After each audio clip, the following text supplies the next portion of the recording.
Bonjour à tous, bienvenue à votre programme à la une, votre programme d'approfondissement pour comprendre et aller au-delà de ce qu'on peut voir de l'information grâce à l'analyse des journalistes. Et aujourd'hui, nous avons un sujet particulier qui vous touche aussi, chers téléspectateurs. C'est les grandes manœuvres des politiques autour du dialogue national inclusif. La RDC s'apprête-t-elle à vivre de moments de convergence entre opposition et majorité autour de ce dialogue ? En tout cas, tout porte à croire que l'opposition veut faire bloc pour peser face à la machine Union Sacrée. Mais ce sera pour quelle finalité? C'est la grande question que je vais poser à mes deux invités que je m'empresse de présenter. D'abord, Don Momat. Bonjour, Don Momat. Bonjour, Patrick. Bonjour et bonsoir également à tous les téléspectateurs qui nous suivent. Voilà. C'est un devoir de vous présenter, bien que les gens vous connaissent. Vous êtes journaliste et directeur de rédaction ici à Géopolis Télévision. Vous êtes aussi expert dans les questions politiques, comme journaliste bien sûr. À votre gauche, chers téléspectateurs, à ma droite, pour donc discuter avec Don Momat, j'ai l'honneur de vous présenter José Junior Owawa. Bonjour José. Bonjour Patrick, bonjour, bonsoir aux téléspectateurs, bonjour à Don et bonjour à tous. Bonjour.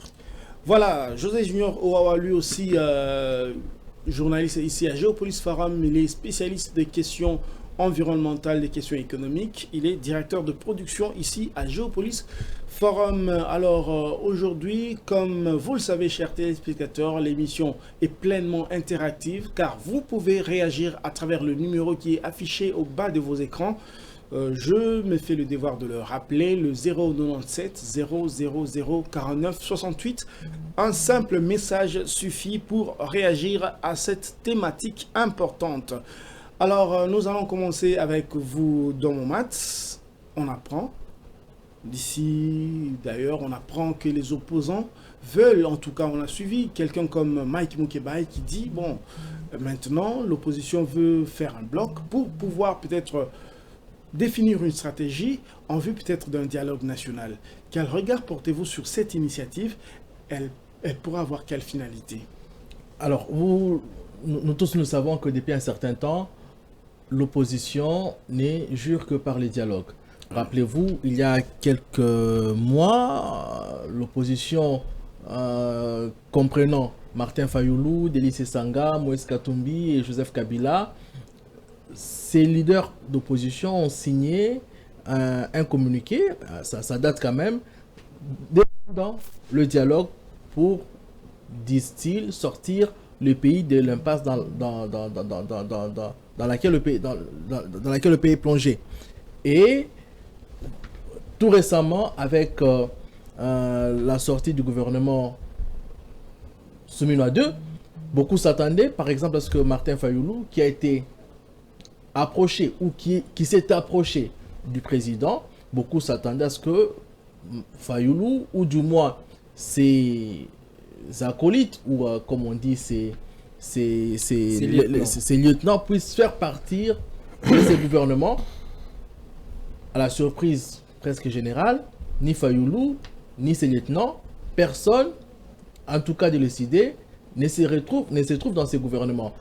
À la question de savoir pourquoi n'êtes-vous pas dans ces gouvernements, le camp Fayoulou répond, nous voulons d'un dialogue, nous ne voulons pas aller dans un gouvernement sans que les questions de fond n'aient été traitées au préalable. Donc, c'est clair que il y a un certain nombre de leaders politiques congolais qui ne jurent que par les dialogues. Et cela est soutenu, ou du moins pas soutenu, mais cela est aussi partagé, c'est une vision qui est aussi partagée par les églises catholiques et protestantes. Vous vous souviendrez que ces églises ont fait le tour du monde pour prêcher pas l'évangile ou l'évangile de la paix version congolaise, c'est le pacte du bien-être social. Et pas plus tard qu'en juin, ils ont même été reçus au niveau de la présidence et le président leur a dit, ok, essayez d'harmoniser les vues, une commission, on va y travailler pour voir qu'est-ce que cela peut donner. Il y a même des églises des réveils qui sont allées vers le prêtre, rappelez-vous avec Dodo Kamba, pas plus tard qu'au mois de juillet, qui est allé auprès des églises protestantes et catholiques pour, dit-il, s'imprégner du pacte social, et après il dit avoir mieux saisi la portée de ces documents ou encore de cette vision. Et donc, il y a un souci de dialogue qui...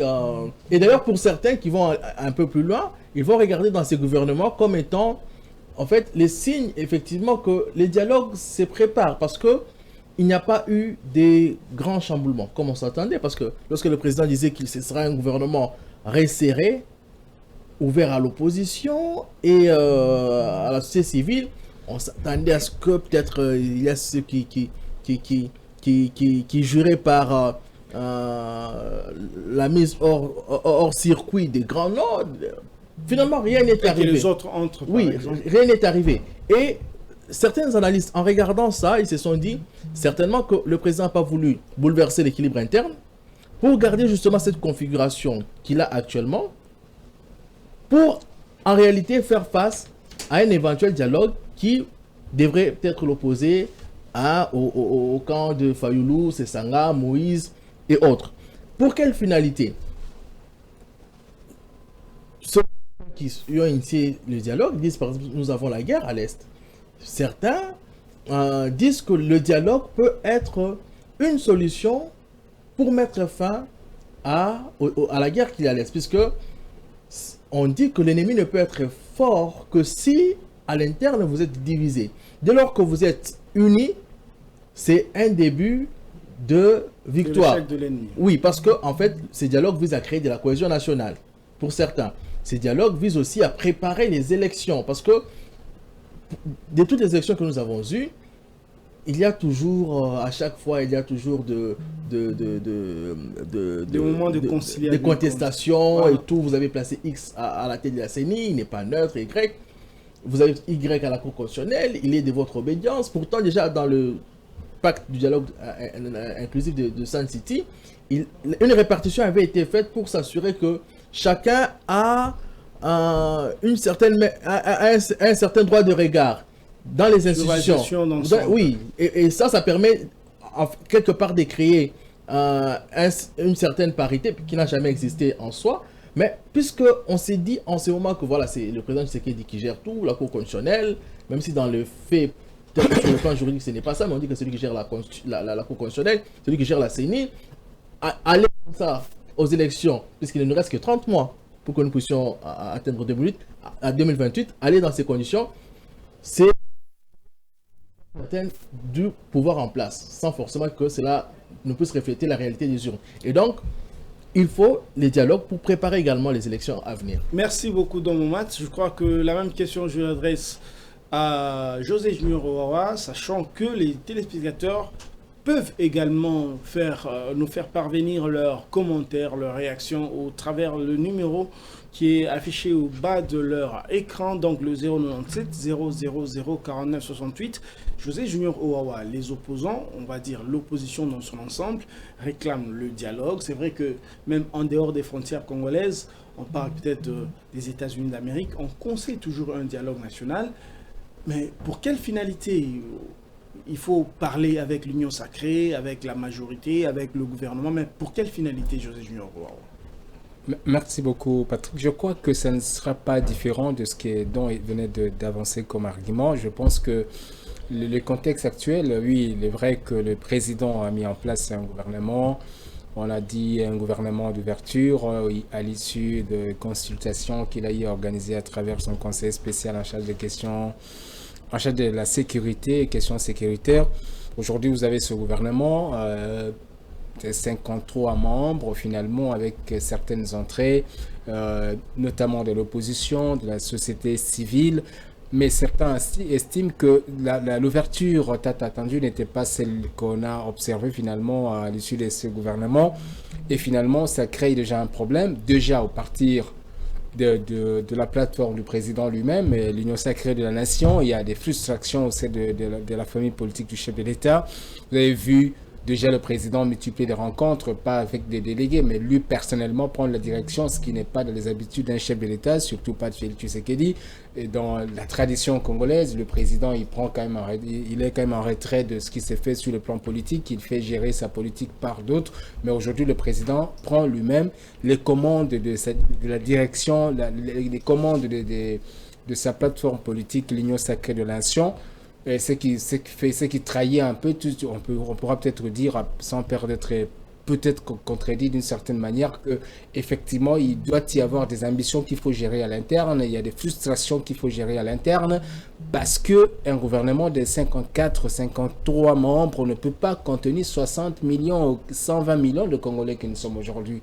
Ce qui est vrai que sur les 910 partis politiques répertoriés aujourd'hui dans ce pays, la majorité de ce parti politique se retrouve membre de l'Union sacrée de la nation. C'est que vous attendez, j'ai fait une analyse il n'y a pas longtemps dans le cadre toujours de nos interventions ici, je crois à votre micro, pour dire que finalement, sur la majorité des partis politiques qui fait partie de l'Union sacrée de la nation, on ne pouvait pas s'attendre à un gouvernement de 900 membres finalement. On devait y avoir toujours que des gens qui ne devaient pas se retrouver au gouvernement. Aujourd'hui, on est devant cette situation où il y a des gens qui attendaient d'être nommés. J'ai parlé avec certains acteurs politiques dont les partis politiques peut-être espéraient pouvoir se retrouver finalement cette fois-ci au gouvernement, qui ne l'ont pas été. Finalement, le président a compris qu'il faut trouver la solution, il faut apaiser les esprits au sein de la majorité pour voir finalement constituer ce qu'on appellerait une force autour de lui, qui ferait face à une force qui pourrait venir de la majorité de l'opposition.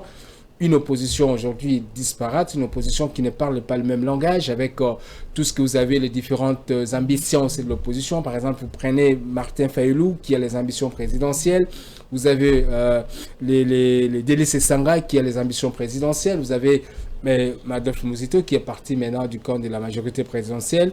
Vous avez Kabunda Kaboul, dont je venais d'échanger avec son porte-parole il n'y a pas longtemps ici dans le cadre de l'émission Politis, où vous avez tous ces leaders de l'opposition qui chacun espère pouvoir obtenir finalement une certaine substance politique pour pouvoir rebondir en 2028.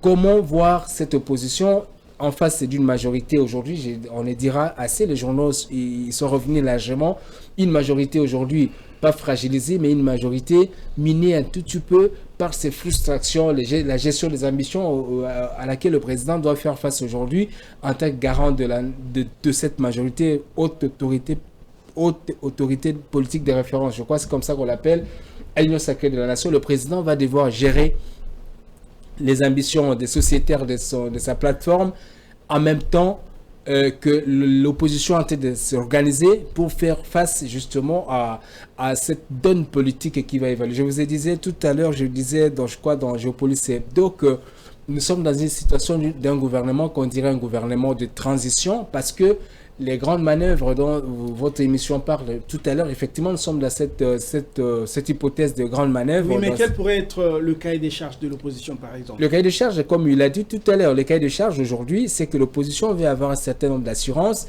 que quand nous allons aux élections en 2028, nous devons avoir une CENI qui est véritablement indépendante dans l'attellement de l'opposition. Ça veut dire une CENI où elle serait représentée valablement, parce qu'il estime que les leaders, les représentants qui sont là présentés comme étant ceux de l'opposition ne le sont pas vraiment, parce que c'est une opposition qui aurait été créée par le pouvoir pour justement faire servir de justifier comme servir des causes, servir de prétexte c'est ça le terme, faire valoir que l'opposition est représentée. Ils ont besoin d'avoir ces garanties-là. Le président Kabila, le président honoraire dans son parti politique, le PPRD, a toujours réclamé que... Il est suspendu aujourd'hui. Oui, le PPRD et les autres, ça doit être fonctionnel, là, à ma connaissance. Non, il est suspendu. La suspension n'avait pas été levée. mais ça devait l'être parce que c'était pour, je crois, 17 jours. C'est pas le débat. Ça devait prendre, je crois, une durée de 17 jours. Et si ce n'était pas, la décision n'avait pas été prise, la reprise était automatique. On n'est pas juriste, mais c'est comme ça qu'on comprend. Je crois que le parti continue à fonctionner, peut-être sur les activités qui sont un peu en berne. Donc aujourd'hui, vous voyez ça. Donc il y a cette question de la CENI, cette question de la Cour constitutionnelle. Vous avez cette question de l'indépendance de la justice. On parle de l'indépendance de la justice, on dit que la justice n'est pas suffisamment indépendante, il faut la décrispation politique parce qu'il y a aussi des acteurs politiques qui ont été arrêtés peut-être pour des causes diverses, les autres pour des causes de droits communs, les autres pour des raisons, question d'opinion, mais on dit que c'est quand même, ce sont les leaders de l'opposition qui sont arrêtés pour des motivations politiques. Donc c'est autour de tout ça que l'opposition voudrait maintenant parler autour d'une même table pour présenter un cahier de charges qu'il faut, mais je dis que ça sera difficile pour l'opposition aujourd'hui, d'autant plus que vous avez une aile de l'opposition et présentée comme comment vous appelez ça, les camps de la patrie, conduit par Martin Fayulu. Qui est en fait de la Mouka, en fait. Oui, oui, finalement.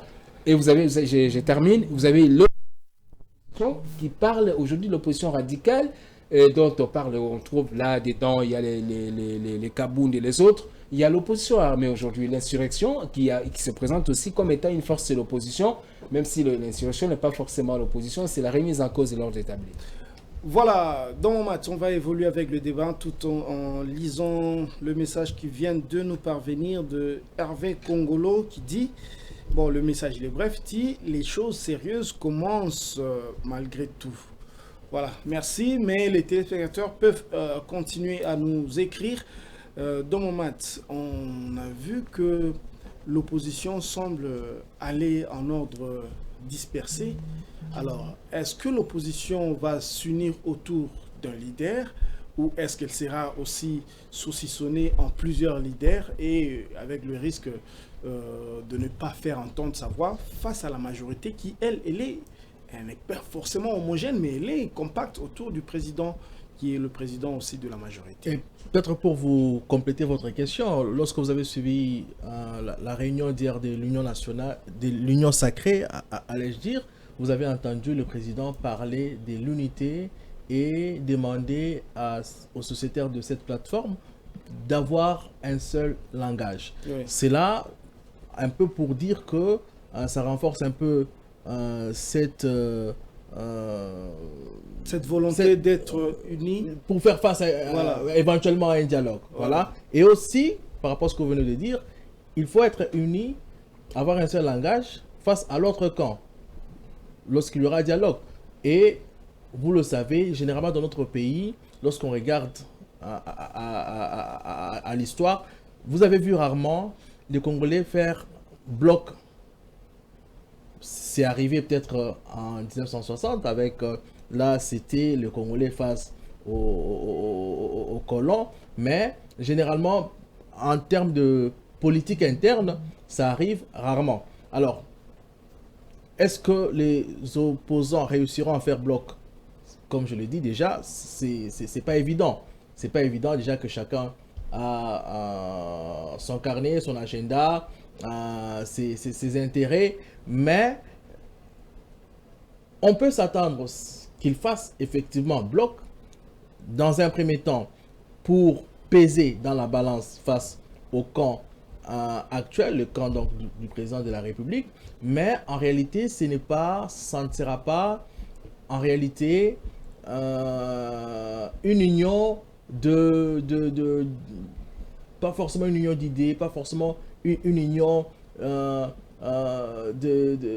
convergence idéologique, mais c'est généralement en pareille situation une union éphémère parce que on veut que l'on puisse effectivement peser dans la balance, on veut que ces idées aient une très grande résonance et donc on va faire bloc momentanément et c'est justement là que on a souvent vu les gens être déboulonnés parce que on sait que il n'y a pas d'idéologie en réalité qui vous met en place. C'est une question d'intérêt circonstanciel. Et vous, lorsque vous regardez l'histoire de notre pays, vous verrez tout le temps, à chaque fois qu'il y a dialogue. À chaque fois qu'il y a un grand débat, la conférence nationale souveraine, dialogue entre Congolais, vous verrez que soit c'est un certain Jean-Pierre Bemba dans la rébellion, aux côtés des autres rebelles à l'époque, RCD, KML, RCD, c'est un Jean-Pierre Bemba qui s'est rallié à Joseph Kabila pour se désolidariser des autres, faire bloc. Et puis après, parce que les intérêts ne sont pas ceux qu'ils estimaient avoir en commun, ils vont se disloquer pour retourner encore dans une autre phase des dialogues avec tout le monde. Donc, lorsque vous regardez, finalement, il y a plusieurs exemples comme ça qui vous disent clairement que il y a généralement union, bloc, mais c'est souvent éphémère et c'est sans fondement solide. Ici, peut-être, parce que de l'autre côté, nous peut-être qu'on a dit, ici on a peut-être dit que voilà, l'idée pour ceux qui veulent dialoguer, c'est des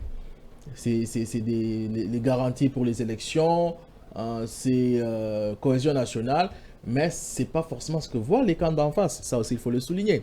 Parce que vous vous souviendrez que Jean-Pierre Bemba, que je ne sais pas pourquoi j'ai cité énormément aujourd'hui, vous vous souviendrez qu'il a dit certains voudraient de ces dialogues, ou en tout cas, si pas lui, quelqu'un en tout cas de la majorité, qui disait que les gens en fait veulent de ces dialogues pour faire partir le président. Et puis, je peux citer le professeur Paul Chilumbu, qui est un cadre de l'Union Sacrée, et il dit que, bon, c'est peut-être pas la voix officielle, mais il dit que si l'Union Sacrée viendra à ce dialogue, ce sera aussi pour apporter le cahier des charges, pour dire que non, nous voulons qu'on continue. Effectivement, voilà. Considérant que toutes ces années, pendant plus ou moins 5 ans, le président n'a pas su gérer le pays convenablement parce que il y a la guerre, ce qui fait que les efforts qui doivent être consentis à la construction, au développement... Moi, j'ai lu il n'y a pas longtemps, je crois, un jour avant la nomination du nouveau gouvernement, le remaniement du gouvernement, la réaction, la déclaration de José Panda, qui est ministre aujourd'hui, ministre de Pétentique. Ouais. Il dit que le président a besoin au minimum 7 ans, justement, pour rattraper le retard qu'il a accumulé pendant tous ces temps ici de guerre, Covid et consorts, tout ça, il n'a pas eu le temps peut-être de gérer. Mais c'est là où il y a justement toute la problématique. Alors, j'en profite pour vous relancer justement, mais est-ce que ça, ce n'est pas les positions, on va dire, ceux de l'Union Sacrée, ce sont des militants aussi, position de militants, est-ce que ce n'est pas forcément la position officielle? Alors, la question que je vais poser tout à l'heure, permettez simplement que je lise la réaction d'un téléspectateur. Il s'appelle Jonathan, il dit « Ceci nous importe peu, les politiciens sont prêts à tout pour l'argent, rien ne vous motive si ce n'est que vos propres intérêts. » Alors il semble s'adresser aux politiciens et donc je vous relance en disant que est-ce qu'on n'est pas en train de se retrouver dans une configuration de 2016 où Kabila arrivé fin mandat, il y a eu dialogue avec Kodjo et puis dialogue avec les prêtres finalement, glissement. Est-ce qu'on n'est pas en train de s'acheminer vers cette configuration-là? Oui, parce que bon, c'est évident, c'est possible en fait, c'est possible, d'autant plus que aujourd'hui vous avez en face de vous une opposition certes qui est ce qu'elle est. Mais ça faisait 7 ans que le président Tshisekedi est au pouvoir. Ça veut dire qu'il y a aussi 7 ans de chômage pour ceux qui sont dans l'opposition. Qui dit chômage dans ce pays, les acteurs politiques, généralement, de manière générale dans ce pays, ne se financent pas avec les contributions des partis, des militants comme on verrait sous d'autres cieux. C'est parce qu'ils gèrent qu'ils ont mis mettre un peu de côté les économies pour financer leur campagne électorale. Il peut y arriver avec la donne qui arrive aujourd'hui que vous vous trouvez dans une situation où vous avez des acteurs politiques qui veulent justement intégrer les institutions pour finalement se faire une certaine santé financière pour rebondir. Si tel est le cas, si tenait qu'à eux, peut-être que pourquoi pas le président glisserait d'une année, de 2 ans pour obtenir justement ce qu'il cherche dans un gouvernement de transition, comme on a vu en 2016 et Kabila, le président honoraire est passé jusqu'en 2018. Donc on n'est pas dans cette hypothèse, mais aujourd'hui la majorité ne refuserait pas, de mon point de vue, parce que d'autant plus que le président serait toujours là en train de gérer comme chef de l'État. Parce que aussi dans une situation de guerre, aujourd'hui vous avez 2 provinces qui sont exclues du processus politique du pays. Et comment envisager organiser des élections dans cette situation-là si seulement et si la situation n'aura pas évolué dans l'entretemps? Est-ce qu'on va partir dans une situation avec la situation comme celle de Yumbi, la situation je crois, d'autres territoires, j'ai oublié des noms, qui ont été exclus du processus politique en 2023 et en 2018? Vous voyez, il y a des coins de ce pays qui, depuis 2018, n'ont plus voté parce qu'il y a insécurité dans ce coin-là. Mais aujourd'hui, ça concerne quand même de grandes agglomérations comme les villes de Goma et de Bukavu et d'autres agglomérations qui sont dans les deux provinces du pays qui ne sont plus gouvernées par le pouvoir central. Est-ce que, si jamais vous avez les élections demain, est-ce qu'on va aller dans ces élections avec des deux provinces-là qui n'auront pas participé aux élections? Parce qu'aujourd'hui, la donne sécuritaire ne semble pas évoluer, d'autant plus qu'il y a des négociations qui se font, mais dans l'entretemps, vous avez des acteurs politiques, des acteurs sécuritaires, je dis la rébellion, qui continue à combattre le groupe, combattre, je veux dire, les forces loyalistes, et jusqu'à aujourd'hui, à bouger les lignes de front. Est-ce que dans ce contexte-là, vous voyez les élections sont organisées dans ce contexte-là? Tout ça, ce sont des hypothèses, mais je crois que le processus politique doit être dans une dynamique, dans un dynamisme beaucoup plus large qui montrerait, par exemple, que si jamais il y a dialogue demain, que ce dialogue, on connaît les dialogues, comment ça prend du temps dans ce pays, ça peut aller jusqu'à l'année prochaine, que vous n'avez pas toujours un accord qui est conclu. Et finalement, l'année prochaine, peut-être au mois de juin, mars-juin, que vous pouvez obtenir un accord global et inclusif, parce que c'est ça le terme qu'on a toujours voulu. Mais ce n'est pas exclu cette hypothèse-là, mais on n'est pas encore là parce que tout est mis en œuvre, semble-t-il, pour que les choses puissent aller beaucoup plus rapidement. On est encore loin de là, mais lorsque vous regardez encore une fois dans l'histoire, oui, lorsqu'il y a eu la conférence nationale souveraine, bon, en quelque sorte, c'était pour faire partir Mobutu, ou bien pour changer les choses, en tout cas. Mais le président est resté. Il a joué avec l'opposition. Oui, lorsque il y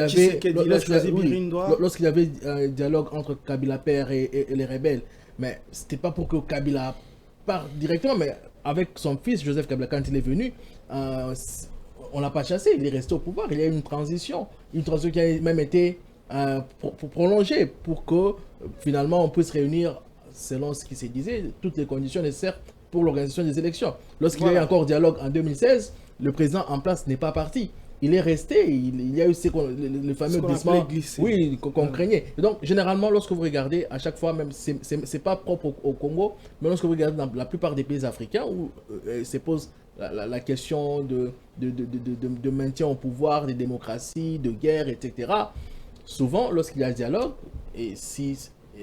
généralement, celui qui est au pouvoir, il part difficilement. Voilà, il part difficilement, mais est-ce qu'on ne risque pas de se retrouver avec la configuration gouvernement Badi Banga qui arrive en tant que Premier ministre, je gère quelques semaines, pour ne pas dire quelques mois, Tchibala qui arrive, est-ce qu'on n'est pas en train de se diriger vers un gouvernement peut-être de large union qui va faire le lit justement de ce que vous venez de dire? Bon, j'ai lu en tout cas nos confrères de Congo Nouveau, sans forcément aller dans le sens où vous posez la question, mais qui estime tout de même que le président, en ouvrant son gouvernement à des personnalités telles que Muzito qui représente quand même une certaine base, notre pays étant un peu calqué sur les régionalismes et tout, Muzito c'est quand même une certaine base dans une certaine région. En ouvrant son gouvernement à Anzuluni, de l'opposition civile qui a fait la pluie et le beau temps, à la société civile qui a fait la pluie et le beau temps avec Filimbi. Et donc, le rédacteur de cet article de Congo Nouveau va jusqu'à émettre l'hypothèse selon laquelle, en fait, le président cherchera en tout cas à éloigner un tout petit peu les dialogues, parce qu'il aura quand même déjà ouvert assez son gouvernement. Et donc, on est en fait un peu dans ça, mais c'est difficile vraiment d'y apporter une réponse aussi précise que ça. Ce sont des spéculations, c'est la manière dont on peut anticiper les choses. Mais vous savez, aujourd'hui, surtout dans le contexte qui est le nôtre, les choses bougent, changent tout le temps et pratiquement plus rien n'est prévisible. Tout est imprévisible. Tout à l'heure, on vous parlait de ces gouvernements, on le croyait de façon X et il s'est présenté de façon Y. En fait, au Congo, tout est devenu pratiquement imprévisible. Tout est devenu imprévisible alors que nous reste quelques secondes, quelques minutes seulement avant la fin de cette émission. On rappelle que l'émission est pleinement interactive. Les auditeurs, les téléspectateurs peuvent réagir à travers le 097 000 49 68. On peut lire un message de Alain Maquet qui dit, parce qu'il y a des rumeurs comme quoi l'opposition veut se réunir en dehors des frontières congolaises, il dit l'opposition se mène sur les territoires nationaux, pas depuis l'étranger. Merci donc José Junior. On va terminer peut-être avec vous. Peut-être un dernier tour de table, vous et puis Momat. Qu'est-ce qu'on pourra dire aujourd'hui? Est-ce que, en dehors du partage de pouvoir, en dehors de peut-être des positionnements pour les élections, est-ce que l'opposition a une offre par rapport à la grande problématique sécuritaire, par exemple, aujourd'hui? Bon, ça dépend, parce qu'on ne peut pas parler de l'opposition aujourd'hui. Parce que si on parle opposition seulement pour se partager le pouvoir, ça rime à rien. Oui, mais parce que l'opposition aussi, il faut savoir, j'aurais souhaité qu'on parle des oppositions, comme on dirait peut-être en France, on parle des oppositions, parce qu'aujourd'hui, vous avez les différents cahiers de charges qui sont émis par tel ou tel leader, parce qu'il n'y a pas une coalition d'opposition comme ça, et comme tel, il n'y en aura pas non plus, parce que d'autant plus, les ambitions sont presque les mêmes. Aller à la tête de l'État, conquérir le pouvoir, à l'exercer le plus rapidement, le plus longtemps possible, comme dit les devises de partis politiques, donc objectifs de partis politiques. Donc l'opposition, aujourd'hui, avec tout ce que vous avez comme constellation de leaders dans ce groupe-là qu'on appellerait l'opposition, aujourd'hui, il y a certaines sources parlent d'une rencontre de l'opposition des leaders de l'opposition qui vont se retrouver au Sénégal, en Europe. C'était d'abord en Europe, finalement on parle de Sénégal, ça dépendra de comment est-ce que ça va se faire, mais là, tous, en tout cas les gens qu'on reçoit ici, les gens avec qui on échange dans ces camps-là, on nous parle de cette volonté de l'opposition de pouvoir baliser les chemins pour la paix, le retour de la paix, mais l'offre concrète comme ça, et concrète, de manière concrète, n'est pas proposée, parce qu'on sait que toutes les pistes pour le retour de la paix dans ce pays ont tout été presque exploitées par le président Tshisekedi avec son gouvernement. Vous voyez, sur le plan diplomatique, on a déployé un arsenal diplomatique sans précédent avec la signature d'un accord avec le Rwandais. Aujourd'hui, le pouvoir discute avec la rébellion à Doha. Aujourd'hui, vous avez tous les mécanismes régionaux qui ont été activés. Vous avez l'Union africaine aussi qui a pris les devants. Donc, sur le plan diplomatique, tout a été exploité. Tout a été exploité, justement. Mais sur le plan interne, vous voyez, sur le plan interne, il y a eu des consultations qui ont été organisées. Mais aujourd'hui, tout ça, bref, on ne saura pas dire avec certitude que l'opposition dispose d'une offre réelle pour résoudre ce problème-là. Voilà, dans mon match, on va finir avec vous. Vous avez peut-être 20 secondes pour le dire. Est-ce que l'opposition, c'est pas qu'elle vient seulement le pouvoir pour le pouvoir, le dialogue pour le pouvoir? Est-ce qu'il a une offre par rapport aux problèmes réels des Congolais?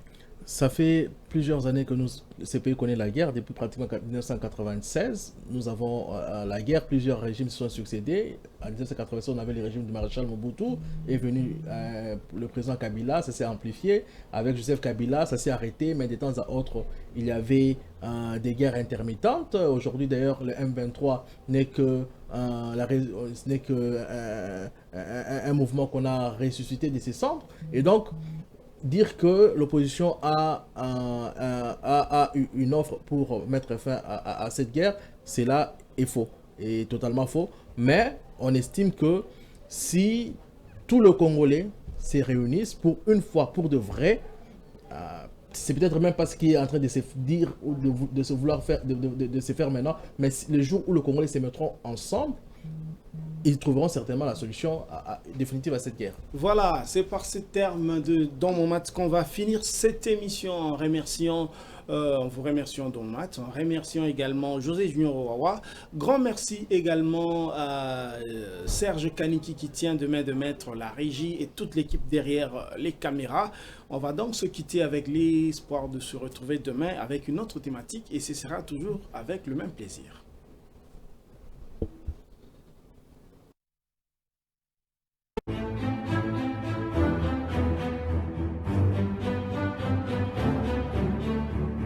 Merci.